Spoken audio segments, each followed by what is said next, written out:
Long time no see. Thank you for being here. It's lovely to see you and welcome to 2024. First things first, yes, I am wearing a t-shirt with my cats on it. I got this for Christmas from my parents. It's from the Lucy and Lola shop, which is an independent shop that illustrates your pets and then embroiders them on clothing items and bags and things. I'll link it down below.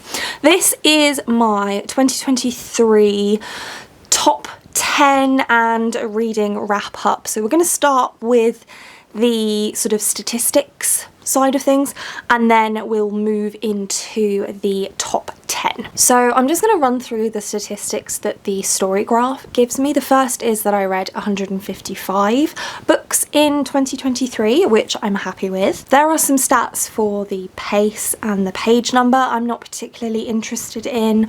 I read 3 non-fiction books, one of which is actually in my top 10, so stay tuned for that. Fantasy was of course my most read genre, with 100 books falling within the fantasy category. Romance was the next most read category with 49 books, and then we just go down progressively from there. 146 of the books that I read this year were read using audiobook, the vast majority of those coming from either my library or Scribd, although the library was definitely the top contender there. Some of that was a little bit of immersion reading, but for the most part it was all audio only. The books that I didn't read on audio, of which there were 9, 5 of those were graphic novels. The others were short stories that were not available as audiobooks. My most read author this year was Mercedes Lackey, for the first time I think ever,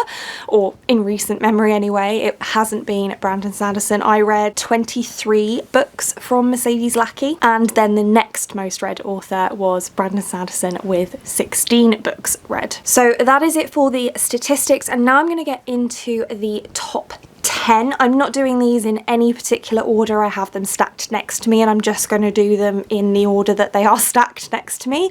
I don't have them ranked in my head, and also there are entire trilogies included in this because 2023 was the year that I went back to binge reading series, and so series in my head now, they are one complete story. And speaking of series, actually one really important statistic is that I actually set myself the goal in 2023 to finish 23 series in 2023, and I in fact finished 24. So I will do a video talking you through that, but I thought I'd just throw that in there as a yay me, and let's get into the favourites. So the first one I have here, the top of the pile, is the Sunlet Man by Brandon Sanderson. This was a secret project 4 in the year of the Sanderson, and this one is a heavily Cosmere related book and a heavily Stormlight related book that follows a side character from the Stormlight archive, the first arc of the Stormlight archive. I'm not going to say who, just in case you don't know and you don't want to know, because I mean it's not really a spoiler, but I'm just going to play it on the safe side. I'm not going to tell you what any of these books are really about either, to be honest.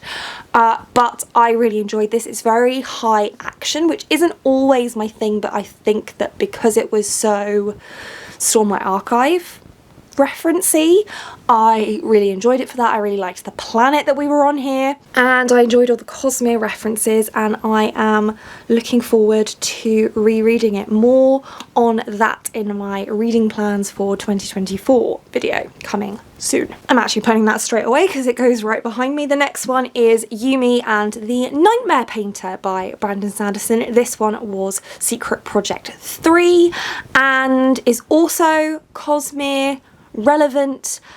This one is, there's references to the Cosmere, but it's not quite as linked to the Cosmere as the Sunlet Man was. This one is slightly romantic in nature as well, which I quite enjoyed. I really enjoyed the planet. There are very clearly some manga and anime inspirations in here.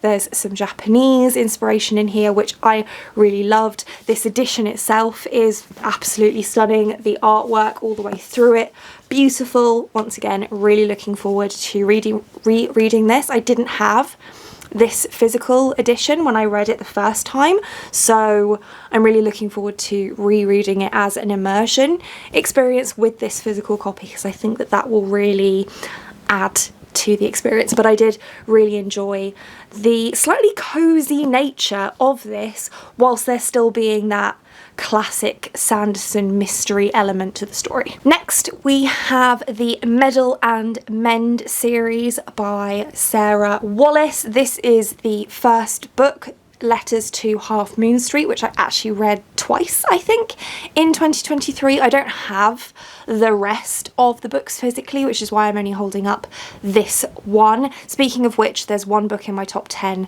that I don't have a physical copy of, so I should probably do that next so that I don't forget. This is a Regency romance fantasy series. They're quite short, as you can see. They are self-published. There are audiobooks available for them, which is fantastic, and the audiobooks are actually really, really great. I highly recommend them.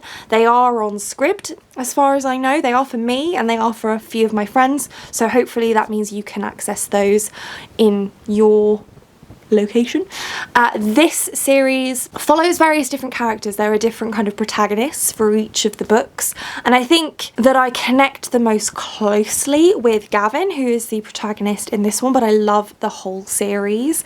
And they're just, again, they're cozy, they are really relatable, they deal with mental health themes, the universe is queer normative. It's honestly just such a lovely, lovely series, and Sarah Wallace will be releasing more books in this series very soon. She's also releasing some co-authored books this year, which I'm really looking forward to, and I did actually interview her for my channel, so I will link that somewhere for you. Love this series. Next, I'm going to talk to you about that book that I don't have a physical copy of, but I probably should get one since it's in my favourites list, and that is Ace by Angela Chen, which is the non-fiction on this list.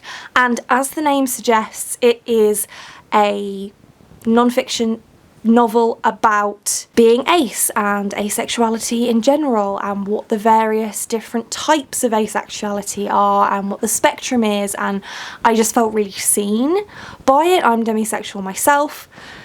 There is demisexual rep in this series, which is another reason why I love it so much, and I just thoroughly enjoyed reading Ace. I found it interesting and insightful, and again, it made me feel seen, so I really enjoyed that one. Next, we have The Study of Poisons by Maria V. Schneider. This is Poison Study, but told from Valek's perspective. So it's the story that I'm familiar with.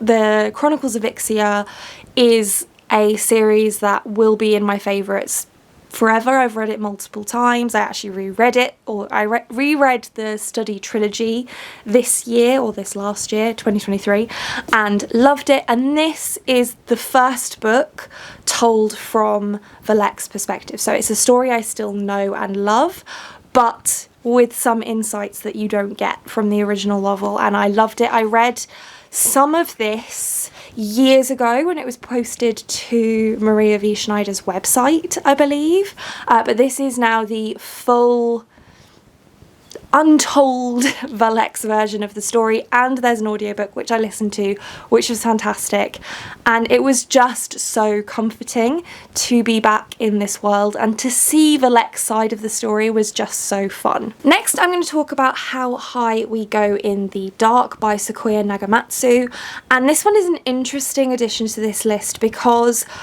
with all of the others that I'm mentioning, perhaps apart from the non-fiction, because can you ever really love a non-fiction book? I'm not sure, but all of the others I really, really love, and they almost exclusively make me feel really happy. We'll come back to that in a minute. But this one, it's on my favourites list because it's just so impactful and it really sticks with me. This is a collection of short stories but kind of set on the same world-ending event, so it's different people's perspectives on that particular event at different stages of this apocalyptic sequence, I suppose, and particularly the second of the short stories really sticks with me. They all do. The whole idea behind the book and the collection sticks with me, but particularly the second story really sticks with me, and I think that's why it had to be in my top 10 this year, because I just feel the same way when I think about this book as I did when I read this book, and I think that that is really skillful on the author's part, so I do think it's fantastic. I couldn't say I loved it because it's really dark and disturbing, but it's definitely a favourite just by the fact that I will never forget this one. While we're on the subject of sad and dark books, let's go with the Fitz and the Fool trilogy, the last trilogy in the Realm of the Elderlings by Robin Hobb. I finished the Realm of the Elderlings in 2023, and this is probably my favourite series in the whole Realm of the Elderlings, but it's difficult for me to say that without having reread them. So I might have to get back to you on that one in future, but at least for right now, this one, again, super impactful, really, really sticks with me. Absolutely devastating in places, but absolutely fantastic. I think I ended up reading them all in like a week because I was just so gripped by them. They're fantastic. So it's Fool's Assassin, Fool's Quest and Assassin's Fate. I can't really tell you much more about them because it's the last in a series of series, but I loved them. Penultimately, we have the Winnowing Flame trilogy by Jen Williams. So Ninth Rain, The Bitter Twins and The Poison Song. This is a really unique fantasy series, and I think that that's a big part of why it's such a favourite for me, because it's just so unlike anything else that I've ever read. It's still epic fantasy, it's still epic in scope, it's still got tons of really great characters and world building, but the world is just so different, and I really enjoyed the characters, I really enjoyed the world. The books get a little bit kind of almost creepy in places, in fact possibly more than kind of sort of. It's creepy in places, and that can be a hard sell for me, but actually I really enjoyed it in this, and I think that it's definitely a worthwhile pickup, and I thoroughly enjoyed the process of reading these. I lied to you earlier when I said there was only one book on this list that I do not have a physical copy of. There is actually two, or actually more than two, because the other one is a series. So I will talk about that at the same time as this last one that I have a physical copy of, because the physical copies that I have are the Last Herald Mage trilogy by Mercedes Lackey, and the other series that I want to talk to you about is the Collegium Chronicles by Mercedes Lackey. So we'll start with the Last Herald Mage trilogy. The Collegium Chronicles is a quintet. So these, look, I fell deep in love with Valdemar this year, the Valdemar universe created by Mercedes Lackey, and out of what I've read so far, I think that this and the Collegium Chronicles are my favourites, but I do really enjoy them all. The Collegium Chronicles is very light academia themed. I really enjoy the cast of characters. There are mystery elements involved, whereas this one, the Last Herald Mage, is slightly more epic fantasy in scope and high fantasy, and it's really focused on kind of the growth of this one particular character and good versus evil. But Valdemar in general is very character driven and largely slow moving, apart from like the last fifth of any one of the books, in which the plot kind of steams forward and concludes all of the main plot points. So the majority of the book focuses on the slow evolution of the characters, which works really well for me. It's not going to work for plot-driven readers, I don't think. I'm not sure that this Valdemar universe would work for a plot-driven reader, but for a character-driven reader, perfection. And I just love them. I particularly love, I think this series this trilogy follows Vaniel, and Vaniel might be one of my favourite characters of all time now. I love him. I need to reread it to properly be able to confirm that, but I'm fairly certain. Mags is the main character in the Collegium Chronicles, and I really like Mags as well. Not as much as Vaniel, but I do really like Mags. Vaniel is gay as well. This is a queer epic fantasy, which is just so good. So good. Very much looking forward to continuing in Valdemar in 2024. And that is it. That was my top 10 for 2023. I have a couple more kind of end of the year-ish type videos planned. So I'm going to talk to you about the series that I read in 2023, and I'm also going to speak to you about my 2024 reading plans. So until then, that's it for this one. Thank you so much for watching. If you like this video and want to see more like this from me, then do think about hitting that subscribe button, and I hope to see you here again soon. Thanks. Bye.